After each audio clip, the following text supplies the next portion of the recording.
Bem-vindos! Você quer aprender mais sobre bacias amazônicas? Eu sou o professor José e com a ajuda da professora Larisa nós iremos entender esse assunto.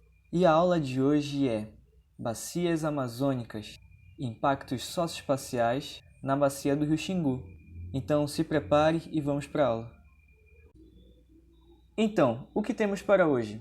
Na aula de hoje iremos aprender sobre conceitos básicos de bacia hidrográfica, conceitos de subbacia, aprender um pouco sobre a distribuição das águas amazônicas, conhecer alguns exemplos de bacias hidrográficas da Amazônia e, partindo para a parte principal da nossa aula, aprender um pouco sobre as características básicas da bacia do Rio Xingu, seus principais rios e os impactos socioespaciais e ambientais, principalmente causados pela implantação da usina hidrelétrica de Belo Monte.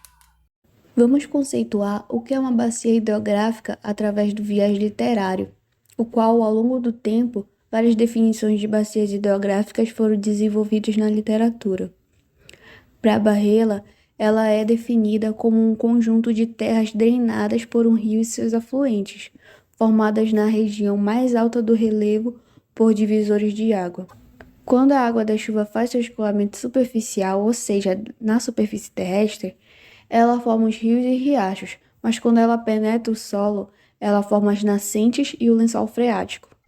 Já para Limisáquia, as bacias hidrográficas somam uma abordagem sistêmica ao conceito geomorfológico de bacias hidrográficas, onde para eles as bacias hidrográficas são sistemas abertos que recebem energia por meio de fatores climáticos e perdem energia por escoamento superficial. E quando ocorre alguma mudança na recepção ou na liberação de energia, ou até mesmo na sua forma sistêmica, resulta em uma mudança compensatória que tende a reduzir os efeitos das consequências das mudanças e recuperar um estado de harmonia. O Brasil é privilegiado pela abundância de água distribuída ao longo do nosso território, porém, a água é mal distribuída. Um bom exemplo é a região Nordeste e Sudeste do Brasil, que são lembradas por terem uma pequena quantidade de água distribuídas nelas. Já por outro lado, aproximadamente 70% das águas doces no Brasil são concentradas apenas na Amazônia. Então, a gente consegue perceber um desequilíbrio forte no que se refere à distribuição de água. Mas vocês sabiam que a Amazônia ela é o maior reservatório de água doce no planeta? Justamente porque a água doce na Amazônia está distribuída em 3 reservatórios diferentes. O primeiro deles é a água doce superficial. É toda a água que fica na superfície terrestre. Além disso, ela é a maior bacia hidrográfica do mundo. Ela possui cerca de 3.800.000 km², mas toda essa extensão ela não está somente no Brasil. Ela também percorre todo o norte da América do Sul. Ela engloba a Colômbia, a Bolívia, a Guiana Francesa, e a gente também não pode esquecer da Venezuela e do Suriname.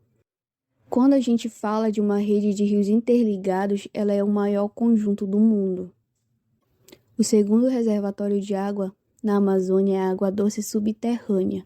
É a água que fica debaixo do solo. Ela também é o maior subsolo aquífero do mundo. Somente ele é suficiente para abastecer a população do planeta todo durante séculos. O terceiro reservatório é a água doce atmosférica. Eles são os rios voadores. Eles são formados através da evaporação das águas do Atlântico junto com o Equador. Saindo um pouco agora da distribuição de água na Amazônia, vamos falar um pouco mais sobre as bacias. Vocês sabiam que o rio Amazonas atravessa a floresta amazônica e acaba abrigando a maior biodiversidade do planeta? Ele também fornece água para uma população enorme, a qual também tira dele o seu sustento. Ele nasce nas Cordilheiras dos Andes, lá no Peru. E quando ele finalmente chega no Brasil, ele muda de nome. Ele passa a ser chamado de Rio Solimões. Quando o Rio Solimões ele se encontra com o Rio Negro, ele passa a ser chamado de Rio Amazonas. A bacia do Rio Xingu possui área equivalente a 531.250 km² e tem como rio principal o Xingu, que nasce no Mato Grosso e deságua no Rio Amazonas. O rio Xingu nasce no encontro de duas serras, Formosa e do Roncador, e está dividido basicamente em 3 compartimentos, Alto Xingu, Médio Xingu e Baixo Xingu. A seguir, nós veremos os principais rios e como eles estão divididos nesses 3 compartimentos. No mapa que estamos observando, nós destacamos as 3 partes da bacia do rio Xingu. O Alto Xingu, marcado com a cor verde, o Médio Xingu, marcado com a cor azul, e o Baixo Xingu, marcado com a cor amarela. Nós destacamos os seus principais rios. No Alto Xingu nós temos o Rio Ferro, o Rio Coluíne e o 7 de Setembro. Dentro dessa área também nós encontramos o Parque Indígena do Xingu. E dentro dessa área também nós podemos destacar outros importantes afluentes, como o Suiamiçu e o Manissauá-Missu e o Rio Arraias. Indo para o Médio Xingu, nós podemos destacar o Rio Fresco, que está localizado no município de São Félix do Xingu, e mais a jusante do Rio Iriri, o afluente mais importante do Xingu. Partindo para o Baixo Xingu, o rio recebe a contribuição de outro grande afluente, o Rio Bacajá, e após um trecho com muitas corredeiras, se abre um lago até sua foz no Amazonas. Destacado também no mapa, nós encontramos lá na parte do Baixo Xingu, destacado em vermelho, a localização da usina hidrelétrica de Belo Monte, que é o principal causador e transformador daquele meio. Agora, partindo para a parte final da nossa aula, nós iremos destacar alguns impactos socioespaciais e ambientais na bacia do rio Xingu. Ao longo do rio Xingu, uma transformação espacial se destaca: a hidrelétrica de Belo Monte, que apesar de gerar emprego e melhorar a economia local, trouxe diversos problemas sociais e ambientais para aquela região. A seguir, destacaremos alguns impactos negativos que foram identificados. Um dos principais impactos encontrados foi o inchaço populacional de Altamira, pois se deslocaram não somente aqueles que iriam trabalhar no projeto, mas diversas pessoas à procura de emprego, gerando externalidades ao governo local, como, por exemplo, problemas de saúde, na educação, prostituição, criminalidade, construção de moradias em lugares de risco, entre outros. Tais consequências estão associadas à vulnerabilidade social. Outro impacto encontrado, e dessa vez de categoria física, é referente à vazão do rio Xingu. As imagens abaixo vão destacar o antes e o depois. Na primeira imagem nós temos o rio Xingu correndo de maneira natural, com seu nível de água elevado, ideal para transporte e pesca das comunidades locais. A imagem ao lado, nós temos o rio Xingu após ser represado e da construção da usina.